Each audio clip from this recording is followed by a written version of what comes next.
یا د سترګو نه اوښکې تویږي چې د خپل ګریوانونه نه شکوئ چیغې نارې او سورې نه جوړوئ په دې باندې الله انسان ته هیڅ عذاب نه ورکوي دا روا ده تاسو به یې واورئ د رسول الله په احادیثو کې د حضرت اسامه بن زید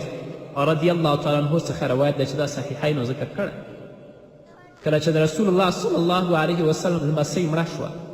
رسول الله صلی الله علیه وسلم هغه راپورته کړه د رسول الله صلی الله علیه وسلم د سترګو څخه اوښکې را روانې شوې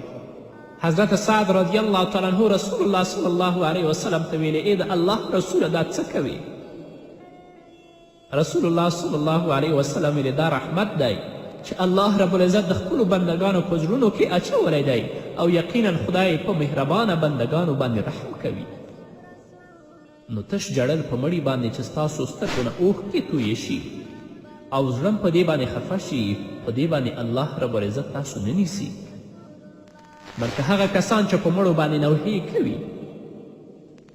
کفري الفاظ حتی په ځینې کورنیو کې استعمالی چې الله تا یوازې موږ لیدلی یو دا مرګ دې په موږ باندې راوستی دی الله په دې باندې انسان نیسي همدارنګه د حضرت انس رضی الله تعالی عنه نه روایت دی دا حدیث دی چې بخاري ذکر کړی کله چې رسول الله صلی الله علیه وسلم کور ته راغی د رسول الله زوی ابراهیم وفات شوی د رسول الله صلی الله علیه وسلم د مبارکو سترګو څخه اوښکې را روانې شوې حضرت عبدالرحمن بن عوف رسول الله صلی الله علیه وسلم ته ویلې چې د الله رسوله ولې جاړې پیغمبر علیه الصلاة والسلام ورته ویلې چې یا ابن عوف انها رحمة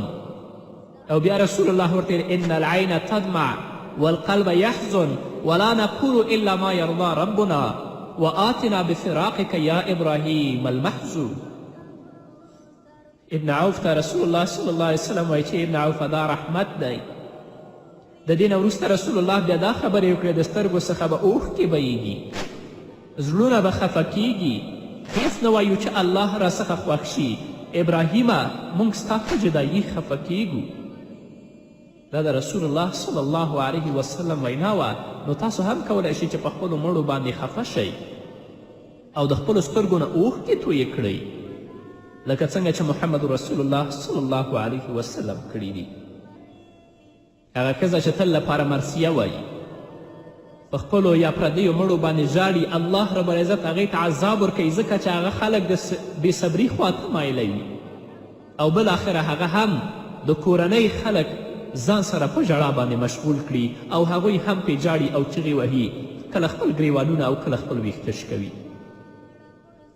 او حال دا چې الله رب العزت او محمد رسول الله صلی الله علیه وسلم همیشه د غم او درد په وخت کې د صبر او زغم امر کړی دی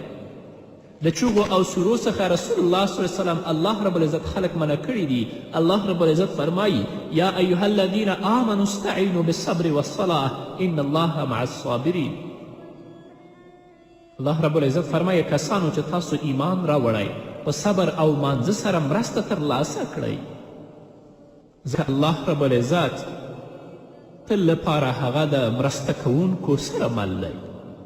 نو مرثیه کوونکي ته الله نایحې ته ځکه عذاب ورکوي چې هغه خلک بې صبرۍ طرف ته هڅوي او الله او د الله پیغمبر په هر وخت کې د غم او درد په وخت کې د صبر او زغم امر کړی او نایحه او مرثیه کوونکي خلک بې صبري ته هڅوي او هغه انسان چې په درد او مصیبت باندې صبر وکړي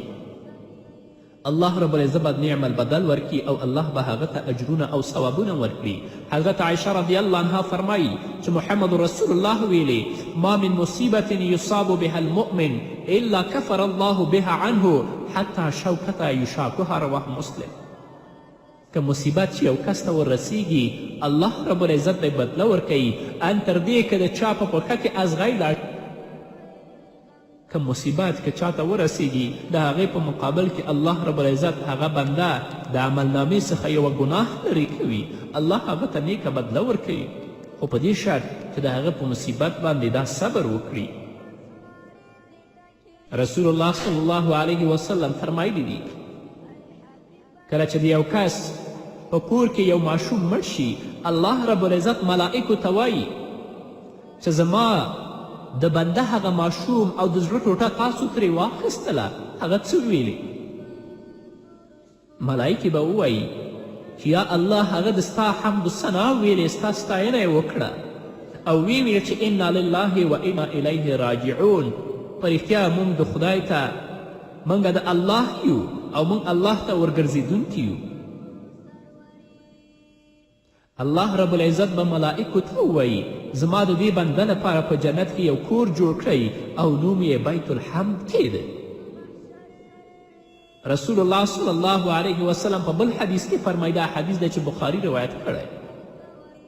رسول الله صلی الله علیه وسلم فرمایي چې الله رب العزت وایي د هغه بنده لپاره چې په دنیا کې محبوب ترې واخلم زما سره د جنت څخه پرته بله بدله نشته، یعنی که صبر وکړه زه به هغه جنت ته ننباسم. د صبر په مقابل کې بله بدله نشته مګر دا جنت ته بیایم زه.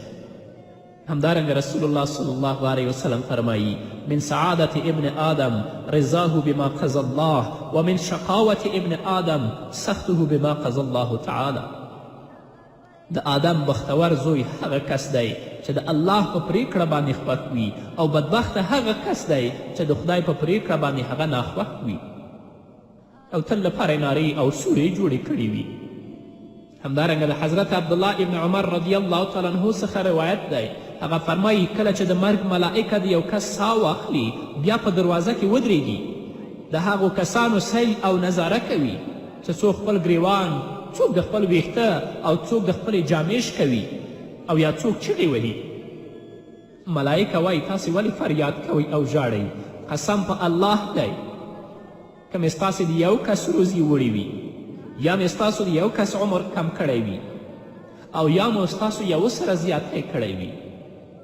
که تاسو زما څخه خفه یاستئ او یا راته غصه یاستئ زه خو د دې کار لپاره ټاکل شوی یم، الله ټاکلی یم، الله ګمارلی یم. او که د خپل رب څخه خفه یاستئ او یا په خپل رب باندې په غصه یئ نو بیا تاسې کافران یئ. نو زه به بیا تاسو ته راځم د ټولو روح به واخلم تر دې چې یو کس به د ستاسو هم پرې نږدم.